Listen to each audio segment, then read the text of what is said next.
आज पहलगाम आतंकवादी हमले की 1 महीने पूरे हो रहे हैं। ये 1 महीना पाकिस्तान प्रायोजित इंसानियत के खिलाफ बर्बर आतंकवाद और इन आतंकियों के खिलाफ भारत के बदले आक्रामक रुख के तौर पर देखा जाएगा।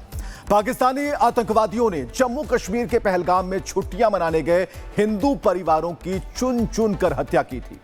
देश के कई राज्यों से पहुंची महिलाओं का सिंदूर उजाड़ दिया गया था और इस विभत्स हमले के बाद भारत ने आतंकवाद को जड़ से खत्म करने की शपथ ली और नाम दिया ऑपरेशन सिंदूर। और 7 मई को भारत ने पाकिस्तान में मौजूद आतंक के 9 अड्डों को तबाह कर दिया। इसके बाद 10 मई को आतंकियों की सरपरस्त पाकिस्तानी सेना को सरेंडर करने पर मजबूर कर दिया। पहलगाम हमले के 30 दिन पूरे होने पर रिपब्लिक भारत की टीम उन पीड़ित परिवार के साथ मौजूद है जिन्होंने पहलगाम की पीड़ा को सहा है।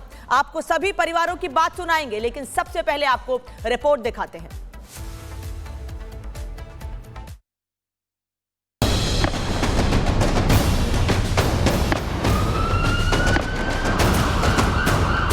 हिंदू है मुसलमान, मैंने कहा हिंदू, मार दिया। हिंदू के सारे जेंट्स को गोली से मार दिया। इस हमले की साजिश रचने वालों को उनकी कल्पना से भी बड़ी सजा मिलेगी। 9 टेररिस्ट कैंप्स को टारगेट किया गया और पूरी तरह से इसे बर्बाद किया गया। कोई भी न्यूक्लियर ब्लैकमेल भारत नहीं सहेगा। जब भी सही समय आएगा तो हम पूरी पिक्चर भी दुनिया को दिखाएंगे। 22 अप्रैल 2025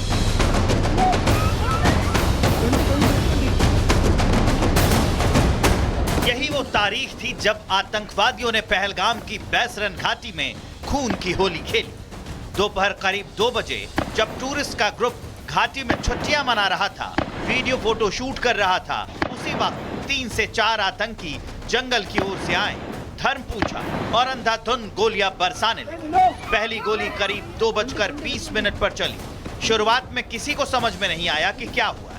देखते देखते 26 पर्यटकों की जान चली गई और कई घायल हो गए। उसने उसको गोली मार दी। यहाँ पे उसने बोला कि शायद मुस्लिम ही है, उसने उसको गोली मार दी। अहमदाबाद के ऋषि भट्ट उस वक्त जिप लाइन राइड कर रहे थे, अपना वीडियो बना रहे थे, लेकिन उसमें गोली लगने के बाद जमीन पर गिरते लोग भी रिकॉर्ड हो गए। कुल 13 मिनट तक फायरिंग हुई और बैसरन घाटी खून से लथपथ हो गई।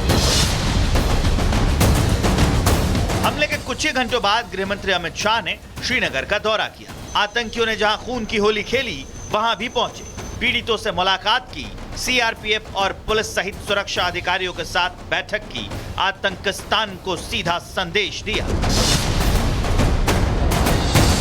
निर्दोषों के कत्लेआम की जानकारी मिलते ही पीएम मोदी सऊदी अरब का दौरा बीच में छोड़कर देश लौट आए। आतंकियों के खात्मे और दुश्मनों को सबक सिखाने के लिए पीएम मोदी की अध्यक्षता में सीसीएस की बैठक हुई। इसमें पाकिस्तान की कमर तोड़ देने वाले बड़े फैसले लिए गए, जिसमें सिंधु जल समझौता रद्द, अटारी वाघा बॉर्डर तुरंत बंद, पाकिस्तान के लिए सार्क वीजा स्कीम बंद और पाक उच्चायोग में कर्मचारियों की संख्या घटाना शामिल था। अब आतंकियों की बची खुची जमीन को भी मिट्टी में मिलाने का समय आ गया है। देश के ऊपर आंख उठाने वालों को मुंहतोड़ जवाब दूं।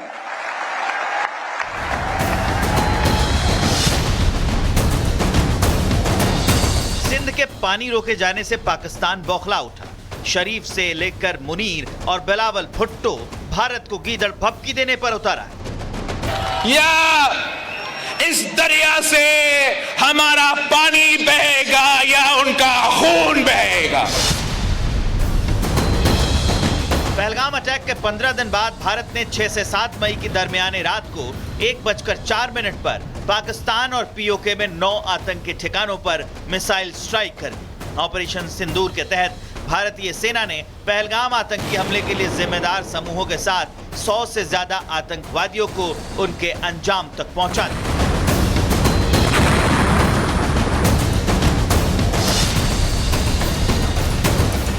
आतंकिस्तान की तरफ से भी भारत के शहरों को निशाना बनाने की भरसक कोशिश की गई, लेकिन भारतीय एयर डिफेंस सिस्टम ने सभी ड्रोन्स को आसमान में ही तबाह कर दिया।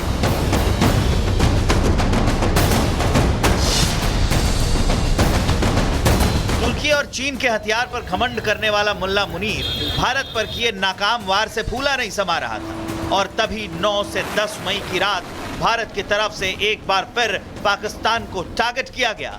इस बार निशाने पर थे पाक सैन्य अड्डे। भारत की जवाबी कार्रवाई में पाकिस्तान के 13 में से 11 सैन्य अड्डों को निशाना बनाकर मिट्टी में मिला दिया गया। 11 में से 4 एयरबेस को ब्रह्मोस मिसाइल से तबाह कर दिया।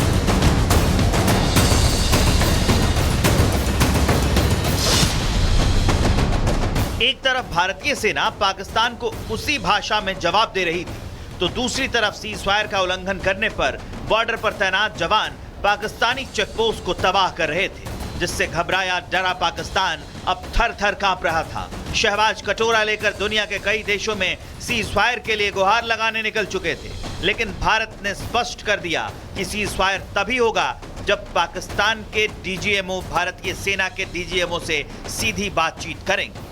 उसके बाद पाक सेना की कॉल आई तो भारत ने सीज फायर पर सहमति दी, लेकिन साफ कर दिया कि ये तो महज ट्रेलर था। अगर पाकिस्तान की तरफ से एक भी हिमाकत हुई तो पूरी पिक्चर रिलीज होने में वक्त नहीं लगेगा। कि ऑपरेशन सिंदूर अभी खत्म नहीं हुआ है। जो कुछ भी हुआ है वह सिर्फ एक ट्रेलर मात्र था। अब जब समय आएगा, जब भी सही समय आएगा, तो हम पूरी पिक्चर भी दुनिया को दिखाएंगे। भारतीय सेना ने ऑपरेशन सिंदूर के जरिए पाकिस्तान को लाउड एंड क्लियर मैसेज दिया कि अगली बार अगर मुनीर और शहबाज ने भारत के खिलाफ आतंक का जाल बिछाया, आतंकियों की घुसपैठ करवाई और अगर बॉर्डर पर सीज फायर तोड़कर नागरिकों को निशाना बनाया तो पाकिस्तान दुनिया के नक्शे से गायब हो जाएगा। Bureau report, Republic Bharat. तो 30 दिन हुए हैं आतंकी हमले को और इस बीच हमारे सहयोगी अलग अलग जगहों पर मौजूद है। पहलगाम जहां पर यह हमला हुआ, मीनाक्षी वहां से हैं, करनाल से सागर और कानपुर से गौरव त्रिवेदी इस वक्त हमारे साथ है। मीनाक्षी, सबसे पहले आपके पास पहलगाम में इस वक्त आप मौजूद हैं, पर्यटकों की आवाजाही बिल्कुल ना के बराबर होगी, वहां पर रिस्ट्रिक्शंस अभी भी होंगी, क्या देख पा रही हैं?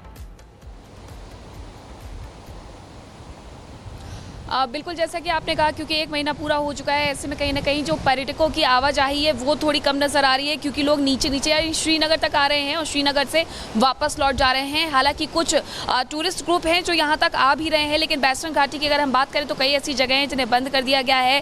बैसरन घाटी को भी बंद कर दिया गया है और उसके बाद तमाम जो चेक पोस्ट हैं वो बनाए गए हैं। सुरक्षा व्यवस्था यहाँ पर और भी ज़्यादा बढ़ा दी गई है और अभी भी इस पूरे मामले की जाँच चल रही है अनामिका। और कहीं ना कहीं टूरिस्ट आना चाहते हैं, लेकिन मन में थोड़ा सा डर बैठा हुआ है। हालांकि लगातार टूरिस्ट की तरफ से यही कहा जा रहा है कि हम पूरी तरीके से सपोर्ट करते हैं कश्मीरियों को और हम यहाँ पर आएंगे, घूमेंगे। और एक मजबूत जो एक दृढ़ इच्छा शक्ति है साफ तौर पर देखते हैं। यहाँ पर करनाल से सागर भी हमारे साथ लाइव जुड़ चुके हैं। करनाल से सागर हैं और सागर जो स्थिति है उसमें एक बदलाव दिखता है, शांति दिखती है, लेकिन कश्मीर जाने वाले जो श्रद्धालु हैं, जो लोग हैं जो कि कश्मीर जाते हैं, वो जो अपने फीलिंग्स को लेकर वहां जाते हैं और ऐसी घटनाएं हो जाती है। हम ये जानना चाहते हैं अभी हालात क्या हैं। देखिए बिल्कुल विवेक, अगर हम बात करें तो विनय नरवाल जिनको परिवार के लोगों ने खो दिया पहलगाम के हमले में, और उसके बाद इस समय सेना का पराक्रम भी देखिए पूरी दुनिया ने देखा। पिछले 1 महीनों में बहुत कुछ बदला। 22 अप्रैल से बात करें तो देखिए आज तारीख 22 मई है और विनय नरवाल के पिताजी हमारे साथ हैं। जिस तरह से हमने देखा कि एक बड़ी घटना हुई, एक बड़ा नुकसान भी हुआ, लेकिन सेना का पराक्रम, क्या लगता है कि वो बदला पूरा हो गया जो हमें चाहिए था? आतंकियों के घर में हमने घुस के उन्हें मारा। आज उस दुर्दांत घटना का पूर्ण रूप से 1 महीना हो गया है और वो 26 परिवार जिस तरह से दुखी और वियोग में जल रहे हैं, और उस दुर्दांत घटना के बाद सरकार ने जो ऑपरेशन सिंदूर के रूप में जो कदम उठाया और ऑपरेशन किया, स्ट्राइक किया, और आदरणीय प्रधानमंत्री जी और देश की सरकार ने हमारे देश की तीनों सेनाओं के अंगों को पूर्णतः छूट दी कि इस पे एक्शन करना है और कैसे करना है, तो अकॉर्डिंगली उन्होंने स्ट्राइक किया।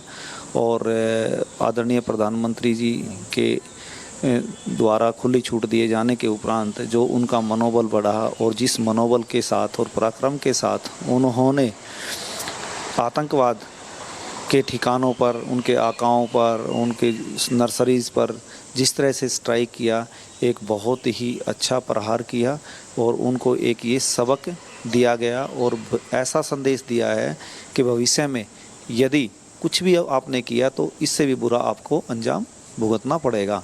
और साथ में ही आदरणीय प्रधानमंत्री जी ने अपने उद्बोधन में, उस संबोधन में देश को जो संबोधन दिया था उसमें एक बात कही गई थी कि any act of terror will be treated as act of war. तो ये बहुत ही अच्छा किया और ये आतंकवाद को पनपाने में, पालने में, पोषने में, बड़ा करने में, उसको हवा देने में, सिखाने में, अमली जामा पहुंचाने वाले जो हमारे पड़ोसी देश हैं, जो पाकिस्तान है, तो उसको एक कड़ा संदेश दिया कि आप अपनी आदतों से बाज आए ना आए, पर तुझे ये भुगतना पड़ेगा इसका अंजाम, छोड़ेंगे नहीं हम आतंकियों को।